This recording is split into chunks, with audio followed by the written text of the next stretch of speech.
berhimpitan sejajar ke arah kanan terus. Jadi kesimpulannya, apa itu pengertian garis? Macam-macam garis. Oke, ini adalah next. Unsur yang ketiga adalah bentuk atau shape.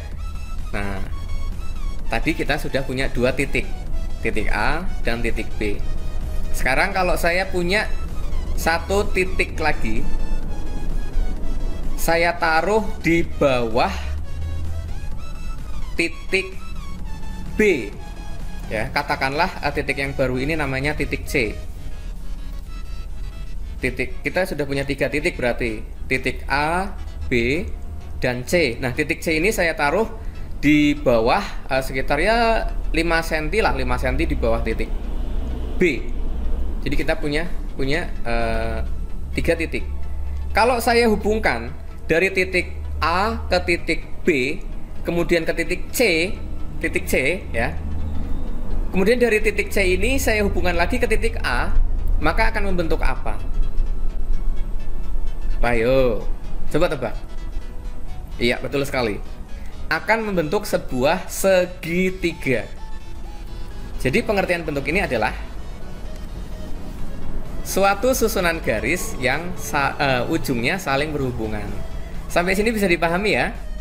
Jadi tadi ada 3 titik, ketika kita hubungkan dari A ke B, dari B ke C, dari C ke A lagi, akan membentuk sebuah bangun, yaitu bangun segitiga. Oke. Bentuk ya. Bentuk ini sama sih kalau bangun itu dikenal di pelajaran matematika, tapi kalau di seni budaya ini kita sebut dengan bentuk ya. Bentuk atau shape.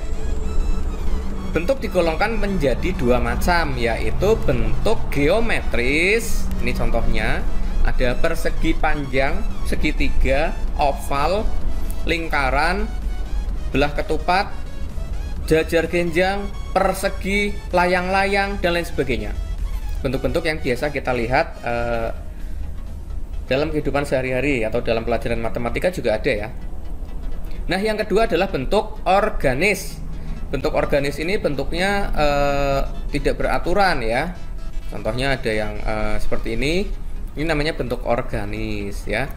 Ada yang seperti awan, kemudian seperti tetesan air meleleh itu. Nah, ini yang ketutupan saya. Tuh ya. Kelihatan ya? Oke. Next. Unsur lukisan yang selanjutnya, yang keempat, ada tekstur.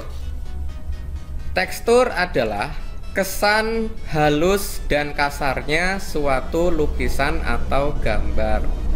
Tekstur ada 2 macam, yaitu tekstur semu dan tekstur nyata. Bedanya, kalau tekstur semu itu tekstur yang memberikan kesannya itu kasar pada tampilan gambar yang kita lihat.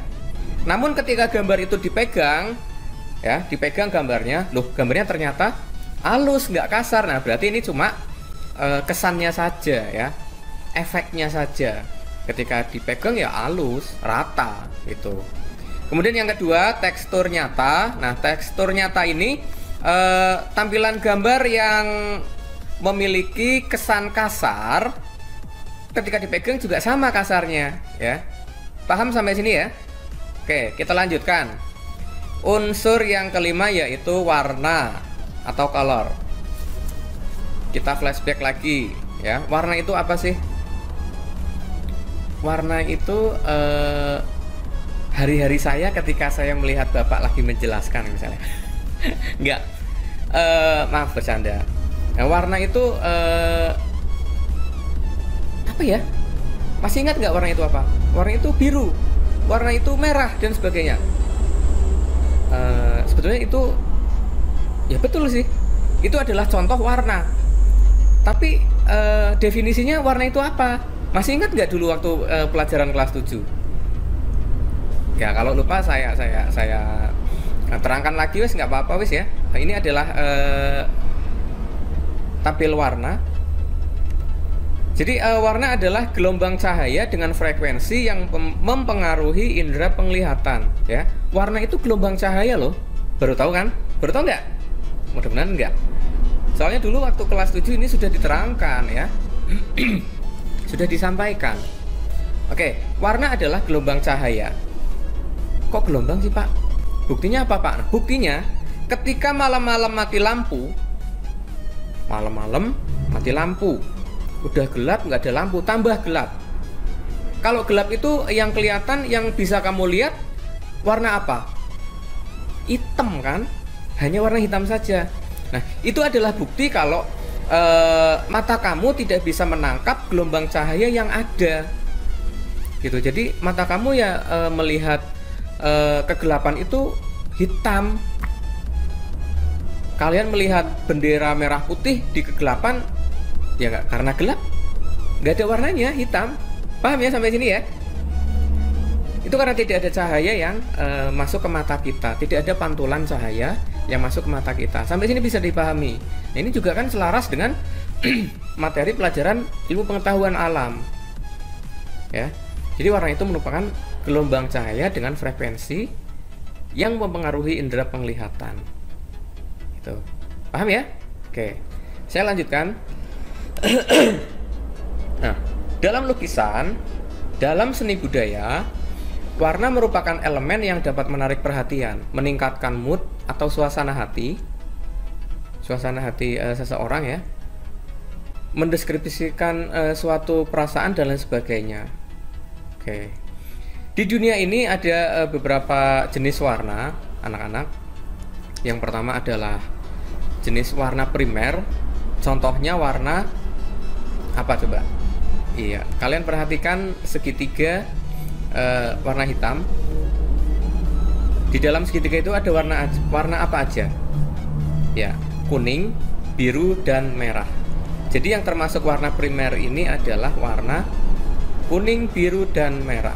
Jadi pengertian warna primer itu apa? Warna primer adalah warna yang tidak bisa dihasilkan dari percampuran warna apapun. Ya, saya ulangi, warna primer adalah warna yang tidak bisa dihasilkan dari percampuran warna apapun, atau inti dari warna itu ya warna primer ini. Ya, beda dengan warna sekunder. Nah, warna sekunder ini adalah kalian perhatikan yang di heksagon ya. Ada warna hijau, oranye, dan ungu. Nah, warna sekunder adalah warna yang dihasilkan dari pencampuran warna primer. Contohnya ini ada warna oranye. Warna oranye ini dihasilkan dari pencampuran warna kuning dengan warna merah. Kemudian ada warna ungu. Warna ungu hasil pencampuran dari warna merah dan biru. Yang selanjutnya, yang ketiga, ada warna hijau. Nah, warna hijau ini hasil pencampuran antara warna kuning dengan warna biru. Sampai sini bisa dipahami ya, warna primer dan warna sekunder. Jadi warna sekunder, saya ulangi, adalah warna yang dihasilkan dari pencampuran warna primer. Terus yang ketiga ada warna tersier. Warna tersier dihasilkan dari pencampuran warna primer dengan sekunder ya. Warna primer dengan sekunder. Jadi kalau kita campur antara warna kuning dengan warna hijau, maka akan menghasilkan warna ini, hijau ke kuning-kuningan. Warna kuning dengan warna oranye akan menghasilkan warna oranye ke kuning-kuningan. Oranye dengan merah akan menghasilkan warna oranye kemerah-merahan. Merah dengan ungu akan menghasilkan warna magenta atau ungu muda, dan seterusnya. Sampai sini bisa dipahami? Mudah-mudahan bisa dipahami ya. Oke, saya lanjutkan. Yang ketiga, tujuan berkarya seni lukis. Oke, namanya orang membuat lukisan itu pasti ada tujuannya, ya enggak? Iya dong. Yang pertama, tujuan religius. Lukisan sebagai tujuan religius sudah berlangsung sejak zaman nenek moyang, anak-anak. Lukisan zaman dulu dipercaya bisa mendekatkan diri dengan Sang Pencipta sebagai pelindung, penjaga, dan pengampun dosa. Jadi zaman dulu banget, sebelum negara api menyerang. Enggak deh. Maksud saya zaman dulu, ketika zaman purba misalnya, itu kan banyak ditemukan lukisan-lukisan pada dinding gua. Ada yang lukisan gambar tangan, ada yang gambar hewan-hewan, kemudian gambar apapun itu di gua-gua. Ini adalah bukti kalau seni lukis atau lukisan ini mempunyai tujuan religius. Nah, ini contoh lukisan cap tangan yang ada di Goa Leang-Leang, ya. Goa Leang-Leang, kelihatan nggak? Nah, itu lukisan cap tangan yang ada di Goa Leang-Leang. Ini adalah yang lukis apa nih kira-kira?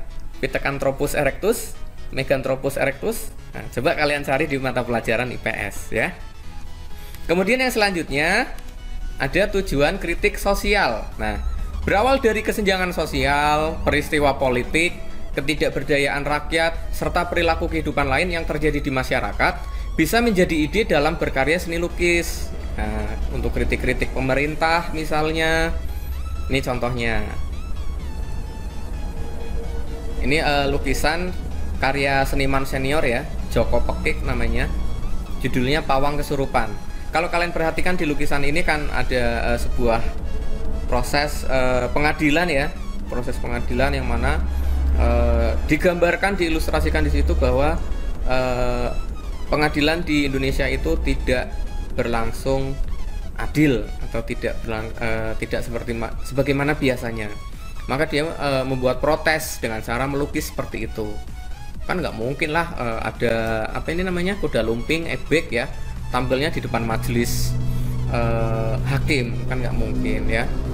Bisa kalian lihat. Nah, ini ada kesurupan jaksanya, kemudian ini ada yang ya seperti itulah. Ini adalah bentuk protes dari seniman kepada instansi atau ya pengadilan yang ada di Indonesia, gitu ya. Ini contoh lukisan sebagai kritik sosial. Kemudian yang selanjutnya ada tujuan ekspresi. Jadi coretan garis dan warna dalam lukisan merupakan perwujudan yang berasal dari dorongan emosi dan gejolak jiwa pelukis. Nah, ketika saya sedang misalnya galau, ketika saya sedang tidak enak hati, bad mood dan lain sebagainya, saya bisa menumpahkan kegalauan saya ini ke dalam lukisan. Tapi kalau saya sih biasanya dalam lagu ya, menumpahkan kegalauan saya ini dalam lagu sehingga diperoleh kata-kata yang indah dan lain sebagainya. Nah, bisa seorang seniman ini mengekspresikan diri melalui lukisan, ya, gejolak yang ada dalam jiwanya. Kalian juga pasti gitu kan, ketika sedang jatuh cinta, rasanya berbunga-bunga, wah lukis akan dihasilkan lukisan yang bagus. Contoh, tapi jangan jatuh cinta dulu, kalian belajar dulu yang rajin ya, bercanda aja. Oke, ini anak-anak, ini adalah lukisan sang maestro Affandi ya. Beliau maestro seni lukis Indonesia ya. Judul lukisan ini adalah Potret Diri dan Topeng Kehidupan. Oke, next kita lanjutkan. Untuk tujuan komersil ya, seringkali kita melihat lukisan dijual di pinggir jalan dengan warna mencolok dan kebanyakan didominasi oleh lukisan pemandangan yang indah, bisa juga hewan-hewan yang menarik dan lain sebagainya. Nah, tentu saja tujuan komersil ini berarti ada sisi ekonomi ya, ada sisi ekonomi. Berarti seniman itu akan menjual hasil karyanya supaya mendapatkan sejumlah uang untuk digunakan sebagai penunjang kehidupan pribadinya. Paham sampai sini ya? Ini contohnya seperti ini anak-anak. Ini adalah lukisan yang dijual di trotoar sepanjang Jalan Braga, Kota Bandung ya. Kalau kalian lihat ada gambar ikan, kemudian ada gambar pemandangan ya. Nah, ini kan kalau ada orang yang tertarik bisa membeli lukisan ini dengan harga yang sesuai. Kemudian yang selanjutnya, sampai sini ada yang mau ditanyakan dulu nggak tentang tujuan lukisan? Ada yang mau ditanyakan? Jadi tujuan berkarya seni lukis ini ada 4 macam ya. Di antaranya ada 4 macam. Yang pertama tadi ada tujuan religius. Religius itu berarti apa namanya, dibuat oleh orang-orang zaman purba, zaman dulu. Kemudian yang kedua ada tujuan kritik sosial, tujuan ekspresi, dan yang terakhir ya, Terakhir. Yang terakhir adalah tujuan komersil, bukan komelsil. Jangan kebalik ngomongnya. Tujuan komersil. Oke, kalau nggak ada pertanyaan, saya lanjutkan. Tapi kalau kalian mau tanya, boleh lewat kolom komentar. Kalian komentar apa yang mau ditanyakan. Ada nggak? Nggak ada. Kalau nggak ada, saya lanjutkan. Yang keempat, aliran seni lukis. Berdasarkan cara pengungkapannya, aliran dan gaya lukisan dapat digolongkan menjadi dua, antara lain representatif dan non-representatif. Nah, untuk yang aliran atau gaya representatif ini macamnya banyak anak-anak. Ada sekitar 6 macam. Nantinya akan kita bahas kupas tuntas satu persatu ya. Kita masuk ke aliran representatif dulu. Nah, aliran representatif adalah perwujudan gaya seni rupa. Nah, ini saya tipe nih, maaf nih ya. Ini saya tipe. Ini harusnya nggak ada. Langsung ke adalah representatif. Aliran atau gaya lukisan representatif adalah perwujudan gaya seni rupa menggunakan keadaan nyata pada kehidupan masyarakat dan gaya alam. Gaya seni rupa yang termasuk dalam representatif adalah naturalisme, realisme, romantik. Ini realisme ya. Nah, kelihatan? Oke, kelihatan. Naturalisme, realisme, romantik, ekspresionisme, kemudian ada juga impresionisme, yang terakhir surrealisme. 1, 2, 3, 4, 5, 6 macam ya. Ada 6 macam. Oke, kita kupas tuntas satu persatu. Yang pertama, aliran naturalisme dulu. Yaitu aliran seni rupa yang penggambarannya alami atau sesuai dengan keadaan alam. Melukiskan segala sesuatu dengan alam nyata sehingga perbandingan perspektif, tekstur atau warna serta gelap terang dibuat seteliti mungkin, sedetail mungkin. Bahkan bisa juga lukisan itu terlihat lebih indah dari kenyataan ya. Pelukis yang beraliran naturalisme ini antara lain Basuki Abdullah, Abdullah Suryobroto, Mas Pringadi, kemudian ada juga Wakidi. Nah, ini Wakidi kelihatan ya. Wakidi, kemudian Claude, Rubens, Constable, dan lain-lain. Oke. Ini adalah contohnya lukisan gaya naturalisme karya Basuki Abdullah. Next, yang kedua, gaya realisme, yaitu aliran yang memandang dunia ini apa adanya tanpa menambah atau mengurangi objek. Penggambarannya sesuai dengan kenyataan hidup. Perupa yang beraliran realisme antara lain Trubus, Wardoyo, Tarmizi, S. Sujoyono, dan Dullah ya sama aja lah ya. Perupa ya sama aja, pelukis, sinonimnya pelukis perupa ya, atau bisa juga pembuat patung perupa. Yang penting dia bergelut dalam bidang seni rupa. Paham ya sampai sini ya? Oke, ini contohnya. Contoh lukisan gaya realisme kayak karya Sindu Darsono Sujoyono atau lebih dikenal dengan S. Sujoyono. Kita lanjutkan yang ketiga, ada gaya atau aliran romantik, yaitu aliran seni rupa yang lebih bersifat imajiner. Jadi mengandalkan imajinasi ya, imajinasi ya. Oke. Aliran ini melukiskan cerita-cerita yang romantik, peristiwa yang dahsyat atau kejadian yang dramatis. Pelukis yang bergaya romantisme antara lain Raden Saleh. Pernah dengar Raden Saleh? Nah, itu ya.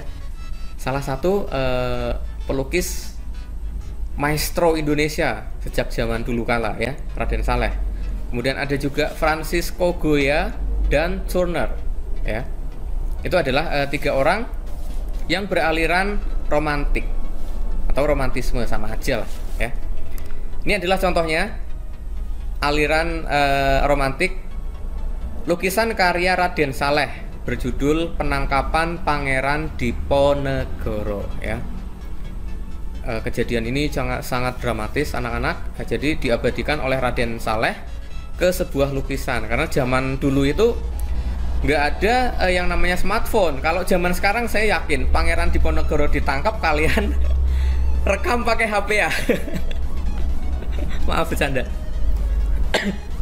Kalau zaman sekarang enak tinggal take video aja. Kalau dulu enggak. Raden Saleh ini mengabadikannya melalui lukisan. Kalau sekarang sih lewat video gampang sekali ya. Tik, enak. Kalau dulu enggak, lewat lukisan salah satunya. Paham ya? Sampai sini? Ada yang mau ditanyakan dulu nggak? Sampai di 4 aliran atau gaya yang keempat ini, romantik. Kalau nggak ada, saya lanjutkan ke gaya atau aliran yang keempat, ekspresionisme. Yaitu aliran seni rupa yang penggambarannya sesuai dengan keadaan jiwa sang perupa, yang spontan pada saat melihat objek karyanya. Nah, perupa terkenal atau pelukis terkenal yang menganut aliran ini antara lain Affandi dan Vincent van Gogh. Ini contoh lukisannya. Judulnya Barong dan Leak, karya maestro lukis Indonesia Affandi. Lukisan ini sangat terkenal anak-anak, sampai luar negeri sana. Wah, luar biasa ini, harga lukisannya juga bukan kaleng-kaleng ya. Harganya itu bukan kaleng-kaleng. Karena lukisan ini sangat mengandung nilai seni yang tinggi. Oke, saya lanjutkan. Yang kelima ada aliran impresionisme, yaitu aliran seni rupa yang penggambarannya sesuai dengan kesan saat objek tersebut dilukis. Pelukis yang beraliran ekspresionis antara lain Claude Monet, George Seurat, Paul Cézanne, Paul Gauguin, dan S. Sujoyono. Nah, S. Sujoyono ini juga masuk ke aliran ini. Ini contohnya lukisan gaya impresionisme karya Claude Monet. Claude ya, bukan Claude ini, maaf, typo lagi. Dimaafkan ya, ya nggak apa-apa wis. Namanya Claude Monet. Yang terakhir ada aliran libet banget ngomongnya. Maaf. Maksud saya yang terakhir adalah aliran surrealisme, yaitu aliran seni lukis yang menggunakan bentuk dan warna seperti di dalam mimpi. Pelukis menggunakan daya khayalnya, menggunakan imajinasi juga untuk menyampaikan pikiran dan perasaan. Nah, perupa yang beraliran ini antara lain Salvador Dali, Ivan Sagita ya, bukan Ivan Gunawan. Maaf. Fokus. Ivan Sagita, Agus Kamal, dan Boyke Aditya. Ini seniman-seniman atau pelukis-pelukis yang menggunakan aliran surrealisme. Ini contohnya aliran surrealisme itu menggunakan daya khayalnya ya. Ini ada contoh lukisan dari Salvador Dali. Kalau kalian mau googling, silahkan kalian googling aja lukisan Salvador Dali. Ini banyak sekali macamnya, nggak hanya ini aja. Kalau kalian lihat, ini adalah jam yang meleleh ya, ada jam yang dijemur ini, kemudian ini juga dijemur ya. Nah, ini kan nggak ada di dunia nyata, ini hanya ada di alam pikirannya Salvador Dali. Sampai sini bisa dipahami anak-anak? Bisa dipahami nggak mengenai aliran-aliran representatif? Kalau bisa dipahami, saya lanjutkan. Yang terakhir ya, yang terakhir. Kalau tadi yang pertama itu aliran representatif, contohnya ada 6 tadi. Yang terakhir adalah aliran seni lukis non representatif. Adalah perwujudan aliran seni lukis yang menekankan pada unsur formal seperti struktur, unsur rupa, dan prinsip estetik. Gaya seni non representatif berupa susunan garis, bentuk, bidang, warna yang terbebas dari bentuk alam. Gaya ini memandang bahwa ekspresi jiwa tidak dapat dihubungkan dengan objek apapun. Jadi penganut aliran ini itu kalau gambar itu ya scarpe diewe, seingin dia, tergantung dengan gejolak jiwanya. Nggak harus ketika menggambar misalnya pemandangan, rumah itu bentuknya seperti yang kita lihat, sering kita lihat. Jadi nggak seperti itu. Dia menggambar rumah ya sesuai dengan keinginan dia sendiri, sesuai dengan imajinasi dia sendiri. Paham sampai sini ya? Nah, ini adalah contoh-contoh seniman yang menganut aliran non representatif. Jadi seniman-seniman ini, Wassily Kandinsky, Yuan Miro, W. de Kooning, kemudian ada Amri Yahya, ini dari Indonesia, Fajar Siddiq, Bud Mokhtar, dan Sadali. Ini dalam menggambar itu tidak selalu sama dengan benda yang sering kita lihat, gitu. Jadi benar-benar mengandalkan daya imajinasi yang ada dalam diri mereka, ya. Contoh, bisa kalian lihat lukisannya seperti ini anak-anak. Nah, ini karya Wassily Kandinsky. Kalau kalian perhatikan itu gambar apa sih? Kalian nggak tahu kan? Ya, karena apa yang dituangkan oleh Wassily ini itu merupakan yang ada di dalam benaknya dia. Bisa saja dia mengatakan bahwa ini adalah orang yang sedang memainkan sebuah biola. Bisa saja orang Wassily ini mengatakan bahwa lukisan itu adalah pemandangan alam. Bisa, karena Wassily ini menuangkan gagasannya itu sesuai dengan gejolak jiwa dan imajinasi yang dia miliki. Paham sampai sini ya? Oke, kita lanjutkan. Ada juga lukisan karya Amri Yahya ini, ya. Kan apa sih, cuma kayak gitu doang kalau menurut kita kan? Tapi menurut mereka ini memiliki nilai seni yang tinggi, ya. Karena merupakan gejolak jiwa dalam diri Amri Yahya. Nah, sekarang coba kamu deh, kalau misalnya kamu lagi galau nih, misalnya ya, galau, gaya-gayaan galau, kayak nggak jomblo aja, jomblo kok galau. Bercanda anak-anak. Ya coba deh, kalian kalau misalnya lagi ada gejolak hati, berbunga-bunga, sedang jatuh cinta dan sebagainya, coba kalian tuangkan dalam sebuah kertas gambar, kalian lukis apa saja menggunakan cat air ya misalnya. Itu akan lebih mengekspresikan apa yang ada dalam jiwa kalian, apa yang ada dalam imajinasi kalian, gitu anak-anak, ya. Sama dengan yang pelukis ini rasakan, dia menuangkan semua gejolak jiwanya ke dalam lukisan, dan terciptalah ya lukisan yang kita lihat ini, itu ya. Kode yang terakhir ini ada karya Yuan Miro. Kalau kalian lihat, ini kan out of the box. Kalau kalian melihat ini apa sih, lukisan apa? Coba tebak. Lukisan apa itu? Iya, itu adalah diibaratkan kalau kita perhatikan lebih jauh, ini ada di pedesaan, di mana di desa itu ada lumbung padi, kemudian ada rumah petani, ada ladang, ada sumber air, ada pohon, ada, karena di ladang ya ada yang untuk menyiram tanaman dan lain sebagainya. Tapi dia menggambarkannya itu tidak seperti yang biasa kita lihat, ya. Dia menggambarkan dengan gejolak hatinya sendiri, gitu anak-anak. Sampai sini bisa dipahami ya. Jadi itu anak-anak pokok bahasan yang kita bahas 4 poin tadi. Yang pertama apa? Pengertian lukisan. Kemudian yang kedua ada unsur apa? Unsur-unsur lukisan, ya. Yang ketiga ada tujuan berkarya seni lukis, dan yang terakhir adalah aliran seni lukis. Berarti pembahasan kita sudah selesai. Sampai di sini ada yang mau ditanyakan? Nah, kalau saya ingatkan kembali ya, yang belum absen silahkan absen dengan cara komentar di video ini dengan mengetikkan nama lengkap, jangan nama tetangganya ya. Nama, nomor absen, nama kelas dan nomor absen ya. Sekali lagi saya ingatkan, yang belum absen silahkan kalian absen dengan menuliskan di kolom komentar nama lengkap, kelas dan nomor absen. Itu anak-anak ya. Ada yang mau ditanyakan nggak? Kalau ada yang mau ditanyakan silahkan sekalian kalian komentar di video ini. Kalau nggak ada yang ditanyakan, ya sudah, saya akhiri berarti. Gitu anak-anak ya. Jadi sudah kita bahas 4 poin. Yang pertama ada konsep dasar seni lukis. Kemudian yang kedua ada unsur-unsur lukisan. Yang ketiga ada tujuan berkarya seni lukis. Dan yang terakhir yang baru saja kita bahas ini adalah aliran seni lukis. Gitu ya.